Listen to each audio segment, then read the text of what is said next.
Okay. Um, I like working for the nonprofit world. I've been sort of in and out it for the last 30 years. The reason I like it is because you just never know in the course of the day what you're going to be asked to do. When I first started with the association, probably 7 years ago, I went in as marketing manager, just handling the marketing. And today I handle not only marketing, but product development, which includes all of the products that many of the products that we develop that don't have specific departments, but also we publish scientific publications. I handle customer service. We have a job bank, a magazine, a scientific journal, social media, the web, and public relations. So you just have so many opportunities to get into things that you wouldn't ordinarily do. I never ran a magazine. I never published books, but I had the opportunity. Now, what role did you play, and how did the organization determine what it was going to, are those product line extensions? Are those, when you do new products and stuff, maybe how did you grow to become what you are, and how do you sort of do the process now going forward? Well, the reason I was able to take on so many different things was really that I was able to organize and manage people very well.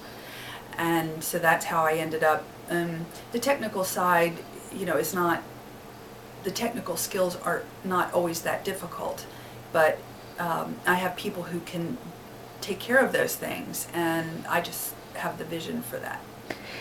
And so if your organization wants a new product, does it generally come from the inside out as a recommendation or outside in? It can come both ways. For an example, publications. Sometimes we've done gap analysis where we look at what we have and then try to track the trends. We try to stay ahead of the curves to develop these products because books can take us a couple of years to develop. And we try to track the trends and then fill in.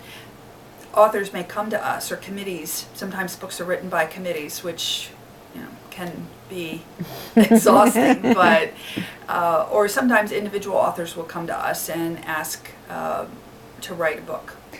And one of the questions that came up in class this week, it started on the topic of blogs, and blogs being another form of social media, because we talked about Facebook, Twitter, and LinkedIn, but blogs came up, and we were having the discussion of why organizations are hesitant to get into the social media world, and we emphasized the fact that if you don't have the manpower to monitor all those channels, it's not the type of channel you can just dip your toe into, right?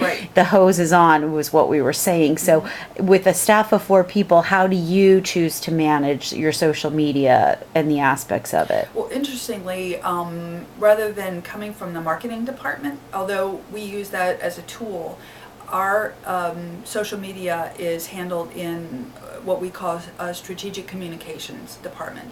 And specifically about the blog, you really do need manpower for the blog, because you either have bloggers or you don't as members.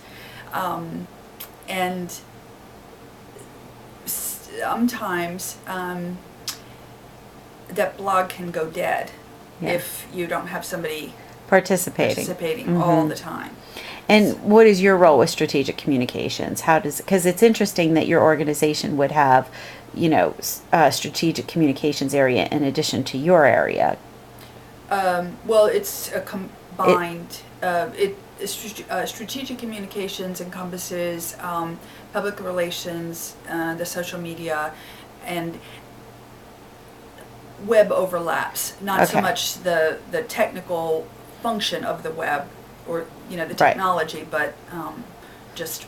So you all work closely together. Yeah, and the communication piece of it. Great. Okay. Yeah. Because there are a lot of different terms for what we do. Yes. That's what I was trying to point out, was that no matter where you are, it could be named a lot of different things. Yes. Right. Okay. Great. Thank you.